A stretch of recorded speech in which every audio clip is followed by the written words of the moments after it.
ประเทศลาวนี่แปลกเนาะเวลาอีหยังก็แล้วแต่เนาะคนลาวเฮ็ดเวียกอยู่ลาวเนาะคนลาวเรียนจบปริญญาตรีเฮ็ดเวียกอยู่ลาวก็ยังเป็นลูกน้องเขาเนาะเป็นลูกน้องต่างประเทศเอาคนต่างประเทศนี้มาลงทุนต่างประเทศเป็น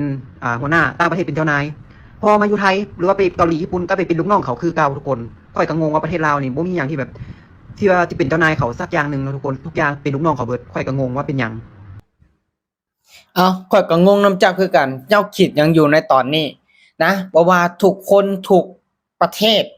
ที่เรียนจบสูงๆที่เรียนจบสูงๆนั้นเพราะหยังเพราะว่าอยากได้วุฒิเนาะการศึกษาเพื่อที่จะไปสมัครงานในบริษัทใหญ่ๆนะ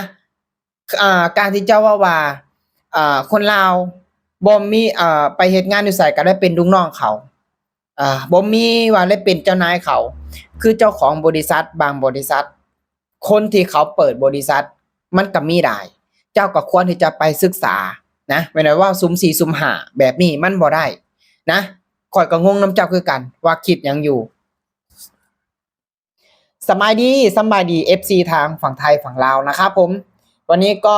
มาอยู่ในช่องบ่าวลำ Channel เช่นเก่าเช่นเคยนะครับผมมาพี่น้องฟังคำเว้าของบ่าวเขียวนี่เนาะแล้วเขียนกันจังใดนะครับพี่น้องคือเพิ่นบอกว่านะครับงงกับประเทศลาวงงกับคนลาวเพิ่นว่าเนาะคือแบบบ่ได้เป็นเจ้าคนนายคนจักเทื่อเพิ่นว่าเรียนจบอิหยังนะเรียนจบปริญญาตรีเห็นบ่ก็ยังสุดท้ายแล้วก็ยังได้ไปเป็นลูกน้องเขาคือเก่านะเราบอกว่าเรางงนะครับคือสิบอกก่อนนะครับว่าในเรื่องของการเรียนจบนะครับปริญญานะครับปริญญาตรีอิหยังก็แล้วแต่หรือว่าไปเรียนจบนอกจบหยังมาก็แล้วแต่นะครับสุดท้ายก็ต้องมาเป็นลูกน้องเขาคือเก่าเพราะว่าหยังนะครับบางคนก็ได้เป็น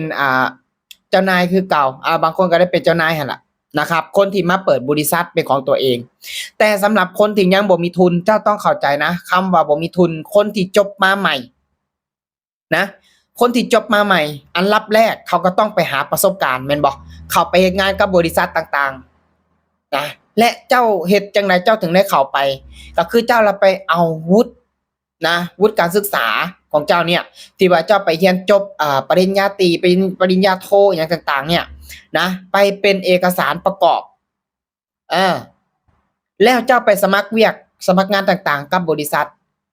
ต่อให้เจ้าเรียนจบสูงเท่าใดก็แล้วแต่ถ้าเจ้าไปสมัครไปเฮ็ดงานกับบริษัทสุดท้ายเจ้าก็ต้องได้เป็นลูกน้องเขาคือเก่าเจ้าต้องเข้าใจนะบ่มีผู้ใดจบมาปุ๊บแล้วเป็นเจ้านายตัวเองนอกจากนะคือบางคนนะบางคนที่แบบว่ามีพ่อแม่เนาะที่ว่าเป็นเจ้าของกิจการโรงงานบริษัทหยังต่างๆก็แล้วแต่ต่อให้เจ้าจบมาใหม่ๆอันดับแรกเจ้าก็ต้องได้เป็นลูกน้องไผลูกน้องครอบครัวของเจ้าเองลูกน้องพ่อแม่ของเจ้าเองน่ะแล้ววันหนึ่งถ้าเจ้าเก่งนะเจ้าก็ต้องสืบทอดดูแลบริษัทต่อนี่สิ่งซ้ำนี่น่ะเจ้าก็ยังคิดบ่ได้แล้วเจ้าสิไปเลี้ยงลูกเลี้ยงเมียไปเลี้ยงครอบครัวเจ้าได้จังไดและชีวิตเจ้าสิเดินหน้าไปได้จังไดเพียงแต่ซ้ำนี้เจ้าก็ยังคิดบ่ได้นะทุกๆคนนั่นแหละอยู่ในโลกใบเนี่ยต่อให้เจ้าเรียนจบสูงมาส่ำใดก็แล้วแต่ถ้าว่าเจ้าไปสมัครงานไปเฮ็ดงานกับบริษัทต่างๆเจ้าก็ต้องได้เป็นลูกน้องเขาแล้ววันหนึ่งถ้าเจ้ามีเงินนะมีเงินมีคำออกไปสร้างบริษัทตัวเองนี่ทุกคนมันก็ต้องเริ่มไปทีละเล็กทีละน้อยทีละเล็กทีละน้อยและสิ่งที่เจ้าเว้ามาคนลาวมันก็บ่เป็นบางคนเด้คือเจ้าเว้าว่าอิหยังคนลาวบางคนที่แบบว่าเรียนจบปริญญาตรีเนาะจบมาแล้วสุดท้ายก็ต้องได้เป็นลูกน้องเขาบ่ว่าสิอยู่ลาวบ่ว่าสิอยู่ไทยอันนี้อยู่ไสก็แล้วแต่นะอยู่ไสก็แล้วแต่สุดท้ายก็ต้องได้เป็นลูกน้องเขาก่อนอยู่ดีน่ะนะเพื่อเขาจะเติบโตเขาค่อยๆไปทีละก้าวทีละก้าวทีละก้าวเวลาจบมาปุ๊บแล้วเป็นเจ้านายตัวเองปั๊บเจ้าสิไปเป็นแบบไรในเมื่อบริษัทของเจ้าก็บ่มี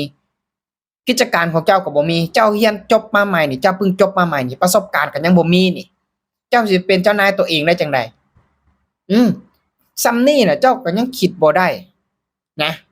เอ้ยเขียวเอ้ยเขียวคักเขียวแหน่ขนาดเขียวไปเบิดทุกอย่างนะสมกับชื่อเขียวดีเด้บ่ลำก็บ่อยากออกมาเว้าดอกนะครับนะมันคือบางคำบางอย่างมันก็เกินไปเพียงแต่ส่ำนี้นะครับบ่เฮ็ดคอนเทนต์บ่หรือว่าบ่ฮู้จักคิดอะดีนะครับเท่าที่บ่ลำไปเบิ่งคลิปเลาแต่ละคลิปนะครับเราอาจสิคิดบ่ได้อีหยังน่ะ นะเพราะว่าบางทีเราก็ยังอัดคลิปออกมาเว้าให้กับแม่ตัวเองหั้นนะเออจักส่ำไรล่ะคนเฮาน่ะถ้ามันคิดได้อะส่ำนี้นะบ่มีผู้ใดดอกจบมาปุ๊บแล้วเป็นนายตัวเองจบมาปุ๊บแล้วเจ้าสิไปสมัครเป็นอิหยังหัวหน้าบริษัทอิหยังต่างๆโลดมันเป็นไปบ่ได้ทุกอย่างมันก็ต้องไปตามทีละขั้นตอนมันก็ไปตามทีละสเต็ปต่อให้เจ้าเรียนจบสูงมาส่ำใดก็แล้วแต่นะสุดท้ายเจ้าอันดับแรกเจ้าก็ต้องได้เป็นลูกน้องเขาก่อนเพื่อหาประสบการณ์หาความรู้หาเงินพอวันหนึ่งเจ้ามีเงินเจ้าแบบเริ่มสร้างเนื้อสร้างตัวได้แล้วออกไปเปิดกิจการเป็นของตัวเองขยับไปทีละเล็กทีละน้อยทีละเล็กทีละน้อยนี่คือคนที่ฉลาดคิดนะถ้าว่าส่ำนี้เจ้าเฮ็ดบ่ได้ถ้าว่าเจ้าส่ำนี้เจ้าคิดบ่ได้นะอืมจบนะไปบ่รอดคือกันกับคนลาวบางคนสิ่งที่เจ้าว่าคนลาวบางคนนะเรียนจบมาสูงสุดท้ายอยู่ประเทศลาวก็ไปเป็นลูกน้องเขามาไทยก็ไปเป็นลูกน้องเขาคือบางคนเขาบ่ได้คิดแบบนั้นนะบางคนเนี่ย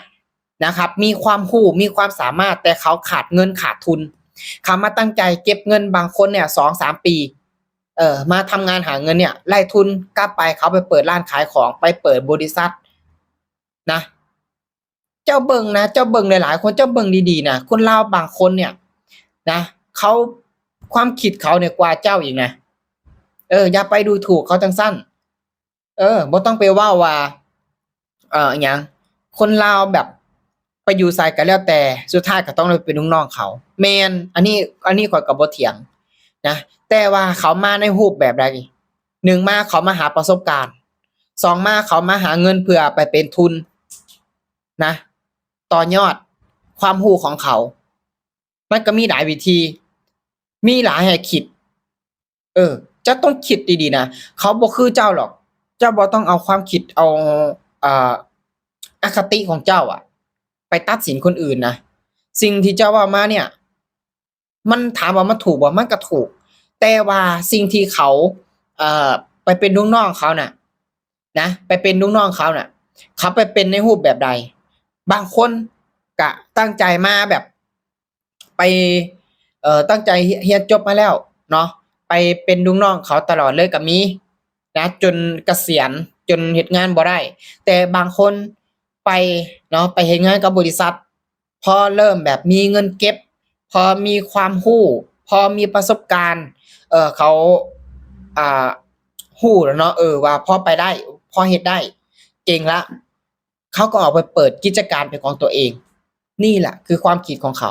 เป็นหยังนี่ล่ะก็คือถ้าว่าคือทางประเทศไทยเนาะนี่แหละเป็นหยังเขาถึงรวยเอาเพราะว่าเขามีความคิดแบบนี้เจ้าต้องไปศึกษาเจ้าต้องไปเบิ่งเจ้าต้องไปไอ้นั่นใหม่นะเจ้าต้องไป reset ความคิดของเจ้าใหม่นะคนเฮาน่ะมันก็ต้องมีจุดหมายเป็นของตัวเองมีเส้นชัยมีความฝันเป็นของตัวเองทั้งนั้นฉะนั้นแล้วอย่าปล่อยให้ตัวเองยั่งอยู่กับที่ถึงวันนี้เป็นลูกน้องเขาวันข้างหน้าต้องได้เป็นเจ้านายตัวเองให้คิดไว้แบบนี้เสมอนะอันนี้ก็นะพี่น้องฟังแนวเคียงกันแบบใดนะครับก็สามารถคอมเมนต์กันเข้ามาได้นะครับผมสำหรับคลิปนี้นะครับก็ขอขอบคุณครับผม